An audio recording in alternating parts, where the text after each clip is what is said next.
One of the advantages we have with basing the production here in New Zealand is because we have digital in our post-production facility, and everything is like within a mile or two of each other, including the studio that we're shooting the film. And to have to shoot the film in New Zealand, but then to go to the States or Europe or wherever to do all of the effects, you know, and to try and do things long distance would have made what is a very complicated production even more complicated.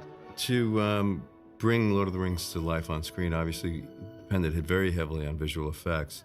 And Peter had built up a facility called Weta Digital. The genesis of Weta Digital was Heavenly Creatures. Peter Jackson was working on that film. It would be 1993, 1994. One of Peter's associates at the time, a gentleman named George Port, did some investigation into the cost of digital visual effects and went to Peter and in a very Kiwi fashion said, well, we don't really have to pay for these visual effects elsewhere. We'll just do this stuff ourselves. We'll buy a couple of pieces of equipment and do the effects ourselves. And so they went out and bought an SGI workstation and a couple of pieces of software. They bought a film scanner, a film recorder, and bang, your visual effects facility. Thus, Weta Digital was born. So the team started out from a very, very small facility into a facility that was 260 people strong, and it produced over 580 very complicated visual effects shots. I think the other key reason that Lord of the Rings can be made today is because of the advances in technology, that obviously with the advent of computer visual effects that really have only come about in the last 7 or 8 years, we are now able to show the images that Tolkien described on screen. Making this film back in the 80s, for instance, our resources would have been much more limited. I think the result wouldn't have been as satisfying. For most of the shots, most of the environmental shots in Lord of the Rings, there was always some kind of digital manipulation. Anything from removing fences and roads, which of course we wouldn't want to keep in Middle-earth, to constructing extensions and entirely new mountain ranges or cloud structures or things that are required to bring it to life. Sometimes that's why shots turn out to be more difficult than they are, because they become digital effect shots when they weren't originally intended to do that. That Elvish Ruin shot was very demanding because the plate was shot from a helicopter. You had the Fellowship walking around the hilltop, but the helicopter actually drifted quite a long way away from the hill during the shot, so the operator, who was in the cab of the helicopter, zoomed in through the shot. And that just made the camera track where the digital camera is created that actually matches what the physical camera was doing on the day much, much more difficult. There was a fair amount of motion blur and jitter that needed to be taken out. It was impossible to completely lock the digital camera to the plate. So any of our computer-generated elements, i.e. the ruins, weren't happily locking on the top of the hill. With all the issues that we were having inside the camera to try and pin the ruins onto the top of the hill, it just seemed to be much of an easier path to replace the whole hill. So that's what we did. That involved actually creating a three-dimensional representation, geometry wireframe that would fit in with the environment and replace the hill that was originally there. And this allowed us to more seamlessly integrate the ruins into the environment, as opposed to having them stand out in contrast next to the live hill. And this is the model that we produced of the Elvish Ruins. It's built very much to look good from the camera's point of view. There's nothing really much over the back of the hill. So it's kind of like a digital equivalent of a film set, where if the camera doesn't see it, you just don't bother building it. We also did what we called CG environments, where we actually build an environment entirely on the computer. Dwarrowdolf is a great example, because that's just an environment that would be very difficult to build on set. It's so vast. I think it's 45 meters from the floor to the ceilings of that space.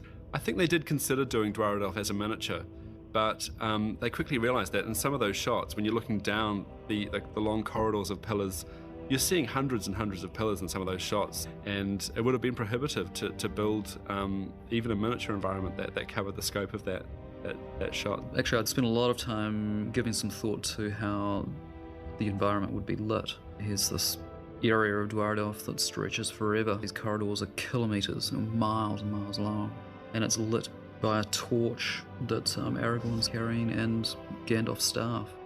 Pete's note on these views we get down these long avenues of pillars was that we never see a wall at the end.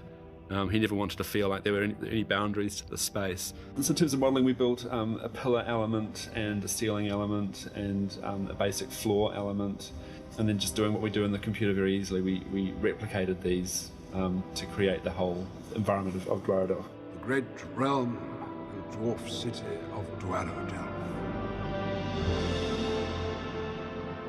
One of the real motivations for me to want to make The Lord of the Rings was the monsters. I mean, it seems like a strange thing to admit, because obviously the film has a lot more going for it than just monsters. But I've always thought it would be great to do, a fantasy film in that Harryhausen style, but with computer-generated creatures.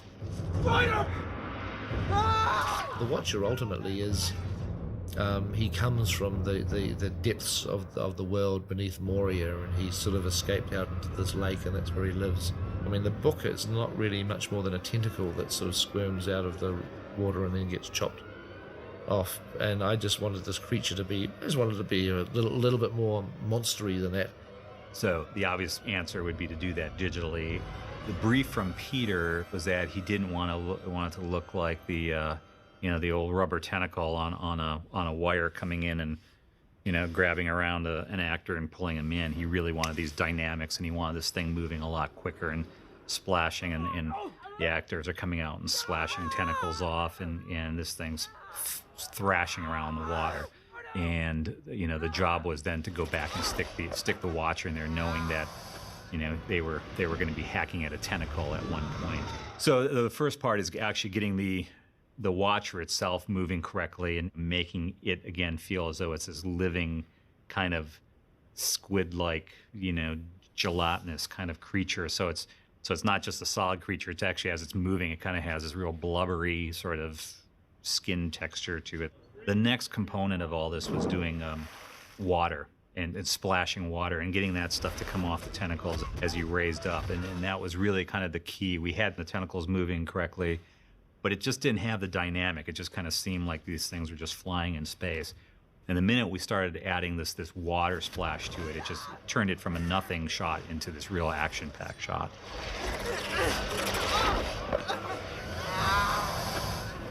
The creatures, they were designed to have a rationale to their physiology. The cave troll was designed to look like it's a humanoid creature that could physically exist. I always think the best monsters have personalities, and I wanted the cave troll to be, I wanted him to be basically a bit stupid.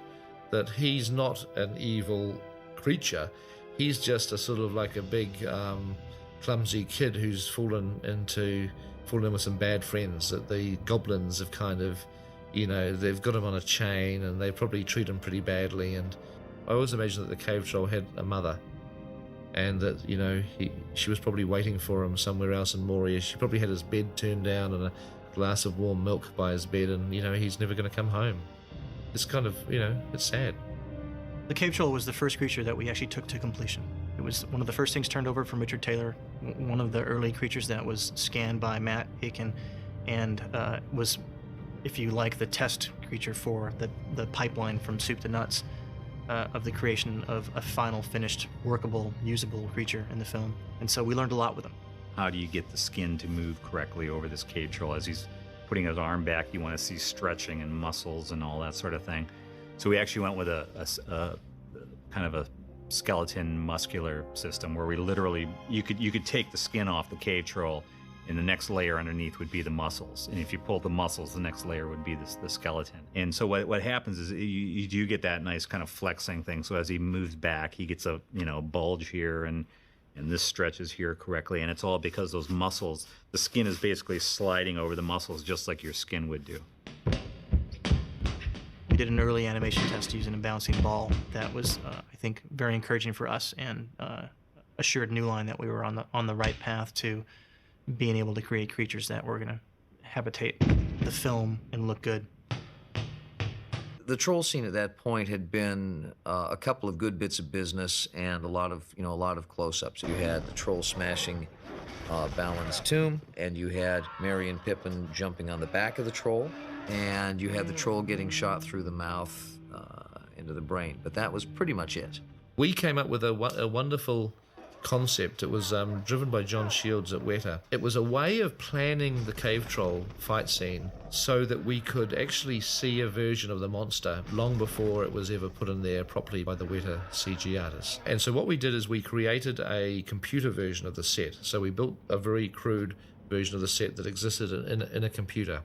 The destruction of your planet will commence in 4 of your Earth days.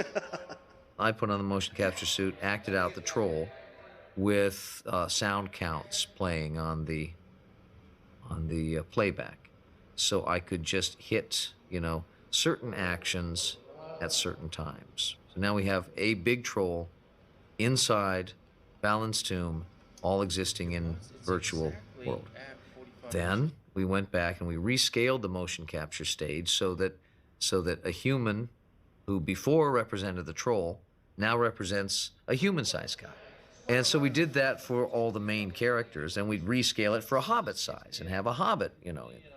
Then we had all those, we put them all together, all 9 characters and a troll together in this set, so it would play back as a choreography. And then we went and got the virtual camera. The motion capture guys who normally, put their reflective tape on humans and on objects and whatnot and capture all that motion and turn it into digital information, decided to do the same thing with a camera. I was given a piece of wood, kind of like a lump of wood, which was a camera. And the reason it was a camera is because they'd attached these electrode things to this lump of wood. It was on a stick, it was a thing on a stick. So all of a sudden, they had a steady cam inside the computer, and when you put on a pair of VR goggles and saw what the computer could see through that camera, all of a sudden you had a viewfinder. I was now being able to sort of move a fake kind of camera within a computer world of the set. And you could just sit there and run around like a documentary cameraman, which is the way we approached it. So we did it real roughshod. It was all of this was being recorded on videotape. And so what it ultimately allowed me to do was to, in a total virtual CG world, I was able to film the cave troll as if I was on set with a camera.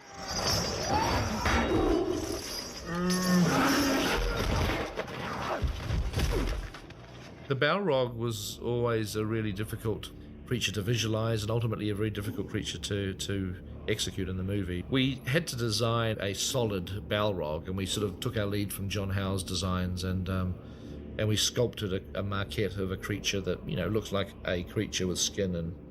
But then we wanted to really not see much of his skin. We wanted to have cracks and like glowing lava beneath the cracks, like he was actually made up of fire or lava. We were going to have to end up doing it CG, and the reason why I was so afraid of that was there's just something about computer-generated fire. You can get the dynamics working correctly, and you can get the stuff flowing nicely, and it all does the right thing, but it doesn't look correct.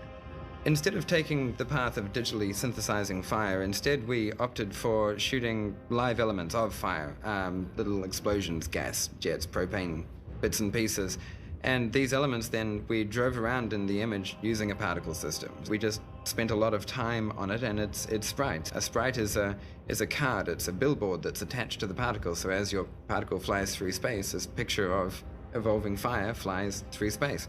For a particle system, you can apply whatever natural forces that you can devise, wind and gravity and friction and any other dynamic forces. We create particle systems to sculpt simulations of natural phenomena like fire and smoke, and when it would be too complex to animate each individual dot or drop. It was basically shooting fire, creating this fire, sticking it onto these particles, and then these particles decided how these flames would kind of snake around and move based on where it was going. The Balrog emoted in many different ways over the course of the sequence. Inside, he's all turmoil, he's all fire, and it's barely contained within this cracked skin, and every time he moves his shoulders, the cracks start separating and the plates float on his surface like tectonic plates. And his particular motions and actions needed to emote through his fire. There's various shots of him being all Charles Atlas and blowing fire from every crack on his body, which was quite fun. It was all a bit of a blur, really. About a month's worth of R&D developing sprites and techniques to make sure that we could actually do every shot. Then after that, about 6 weeks of intense production in a team of 5 people. It was an epic rush, actually, but it was definitely worthwhile. We were churning out shots by the day. In terms of farming work out, there wasn't a whole lot farmed out. There was the Fort of Brunnen. The reason why that was farmed out, it was a nice little sequence piece, which was very complex and took a lot of time to do. Digital Domain got involved in Lord of the Rings as they were nearing the end of their schedule. They realized that they had a couple more things than they could do on the project, so they started to go out to people who they had some comfort level with. We had worked with one of the producers there before. Our interaction with the folks from Weta was one in which initially we got some very early rough cuts of the way they saw the scene going, using the plates that they were interested in. They had already shot quite a few of the plates, of course, because they had intended to do the work themselves. And then they sent us some early artists' renditions of what the water horses might look like.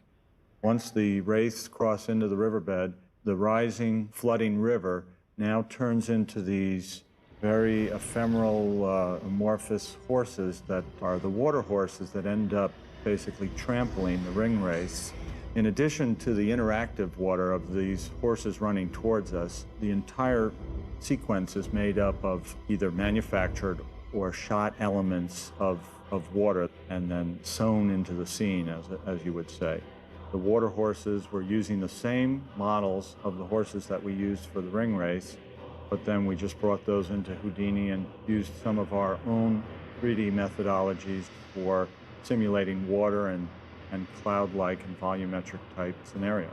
When you mix all these other 3D passes and all that water, you got something. It's a combination of the real elements and the CG elements that is really what makes it work.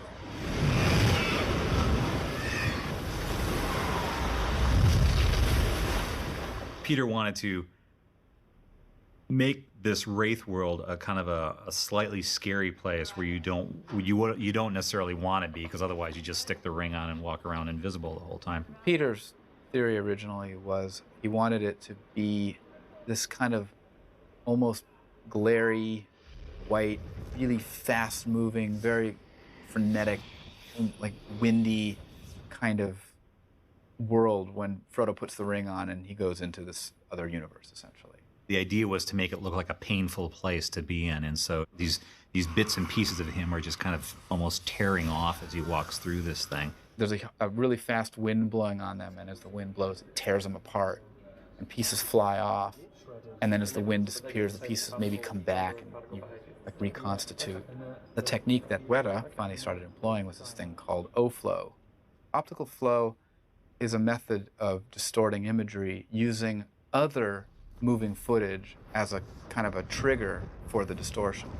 It was a combination of kind of 3D, 2D effects where we created particle systems that we'd have to hand track.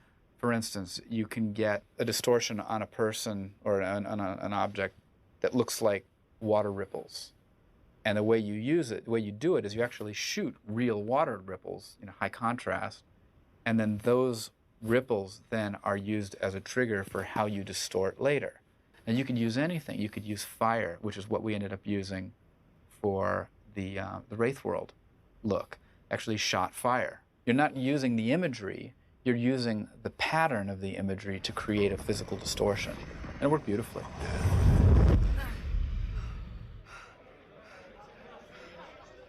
A really cool technique that Weta developed is this handheld scanner that they found that had been being used by the meat board in New Zealand to scan carcasses for some grading purposes. It's a vast improvement over the way it used to be done with sectioning, scanning in and sectioning off a maquette. The extensive use of miniatures and big wide shots that we wanted to capture, and some of the hazardous places we would have had to place our actors on either a blue screen stage or on a real location, demanded that we create a digital double for each of our main casts so that we could actually have our actors put in these situations and run across terrain or through the mines of Moria. The first thing that they had to do is they actually went out and used our 3D laser scanning system to scan the faces of the actors that were going to be used, digital doubles. So auditioning for the new Matrix movie, that's what it is. I'm trying to imagine this process and You're going to be like in a starting pose like this. This is how you start all your moves, okay? We'll take a snapshot, we'll identify all the markers, because there's 12 cameras looking at you, and we want them all to know what marker 1 is, what marker 2 is, so and so. We did motion capture, so their motions were actually the actors themselves doing the motion. Once you have all this stuff in, it is just a matter then of figuring out the camera information for that, sticking them into the scene, lighting them, rendering them in there. There's certain shots where you're actually doing more with the camera, or the model is so big that you cannot possibly build even a set that big to shoot against blue screen. The digital doubles were, used in coming down those ridiculous steps. They're ridiculous in their pitch. They're like a Mayan pyramid, and the concept of Mayan pyramid is, it's very embarrassing if they throw the corpses of their sacrifices down the stairs, and they stop midway. That just wrecks everybody's afternoon. So they build them so the corpses all get all the way down there. Same thing with actors running down a set built like that, except the actors aren't corpses yet. You don't want them to become corpses, right? We just sort of took the risk away and made them digital doubles.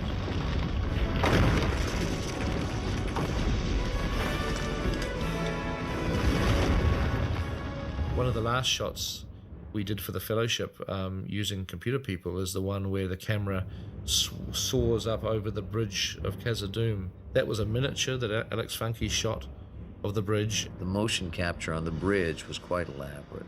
We did that with each character captured separately. Not only that, since the bridge is about 150 feet long, we had to capture it from 3 to 5 separate sections. We'd capture a guy running across the bridge, and we'd have to blend them together. The motion editors blended it together.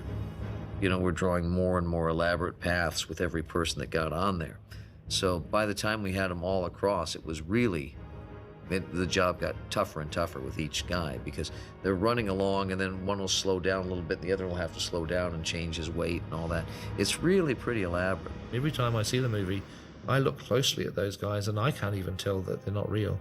They look totally believable. Peter actually went back and hired a programmer who he's worked with over the years, Stephen Regulus, who actually wrote this program we call Massive to create this massive army in the prologue. There's artificial intelligence, which is basically an attempt at emulating the processes of a human mind.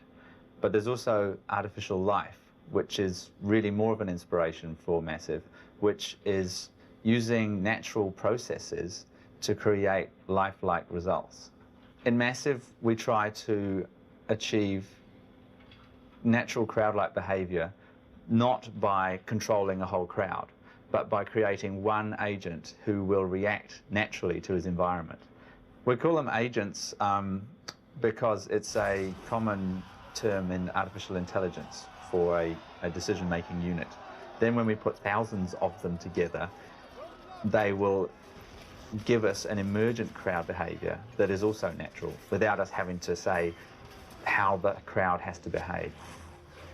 Most of the late work in Massive was in basically enhancing the brains, enhancing the modularity of the brains, and developing more sophisticated behaviors. Again, always in the hopes that the more sophisticated the behavior, the more compelling and truthful the resultant motion would be.